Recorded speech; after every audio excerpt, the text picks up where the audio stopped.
ഗൗരവതരമായിട്ടുള്ള പ്രശ്നങ്ങളൊന്നുമില്ല. അതൊക്കെ പറഞ്ഞു തീർക്കാവുന്ന പ്രശ്നങ്ങൾ ലീഗ് ഉണ്ടായിട്ടുള്ളൂ. അത് ആ രീതിയിൽ തന്നെ ലീഗ് കൈകാര്യം ചെയ്യും.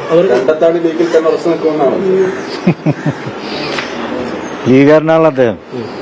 അവിടെ തന്നെ ഉണ്ടാവും എന്നാണ് ഞാൻ വിശ്വസിക്കുന്നത്. അല്ല, അദ്ദേഹത്തിന്റെ അഭിപ്രായങ്ങൾ പറഞ്ഞ് അദ്ദേഹം പോയിട്ടുണ്ട്. പാർട്ടിയാണല്ലോ അന്തിമ തീരുമാനം എടുക്കേണ്ടത്. ഞാനത് കണ്ടിട്ടില്ല. നമുക്ക് കാത്തിരുന്ന് കാണാം.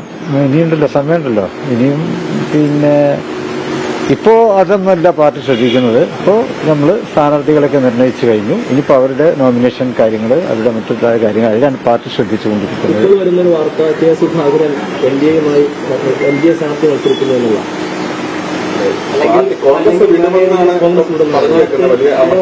അല്ല, അതൊന്നും കുറെ ഒക്കെ ഒരു ഭാവന സൃഷ്ടിയായിരിക്കും. അതിനെക്കുറിച്ചൊന്നും ഞാൻ അഭിപ്രായം പറയുന്നില്ല.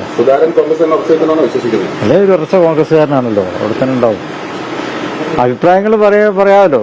ആ നിലക്ക് അദ്ദേഹം അഭിപ്രായം പറഞ്ഞു. പാർട്ടി ഒരു ഉചിതമായിട്ടുള്ള തീരുമാനം എടുക്കുകയും ചെയ്യും. അപ്പൊ അദ്ദേഹം വളരെ പാരമ്പര്യമുള്ള ഒരു കോൺഗ്രസ്സുകാരനാണ്. ആ നിലയ്ക്ക് അദ്ദേഹം തീരുമാനം എടുക്കൂ എന്നൊക്കെയാണ് നമ്മൾ വിശ്വസിക്കുന്നത്. അദ്ദേഹത്തിന്റെ ആവശ്യം കൈകാര്യം ചെയ്യുന്നതല്ലേ കോൺഗ്രസ് ഒരു വീഴ്ച പറ്റിയായി തോന്നുന്നുണ്ടോ? അദ്ദേഹത്തെ കൈകാര്യം ചെയ്യുന്നതല്ലേ കോൺഗ്രസ് ഒരു വീഴ്ച പറ്റിയായി തോന്നുന്നുണ്ടോ?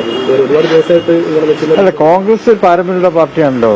ഉന്നത നേതാക്കളൊക്കെ ഉള്ള പാർട്ടിയാണ്. അവർക്ക് അവിടെ വീഴ്ച വരുമെന്നൊന്നും ഞാൻ വിശ്വസിക്കുന്നില്ല.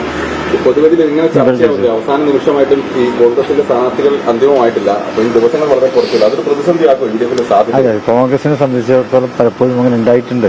കാരണം ഒരു വലിയ പാർട്ടിയാണ്. ഒരുപാട് പേര് സ്ഥാനാർത്ഥികളായി ആഗ്രഹം പ്രകടിപ്പിക്കുന്നവരാണ്. അപ്പോൾ അവരെല്ലാവരും ഉൾക്കൊള്ളണമല്ലോ. അപ്പോൾ അതുകൊണ്ട് അതിൻ്റെതായിട്ടുള്ള ചർച്ചകളും അതിലൊക്കെ സമയമെടുക്കും. അത്രേ ഉള്ളൂ. അവസാന നിമിഷത്തിൽ ഒക്കെ പരിഹരിക്കും. അതാണല്ലോ കോൺഗ്രസിന്റെ പാരമ്പര്യം.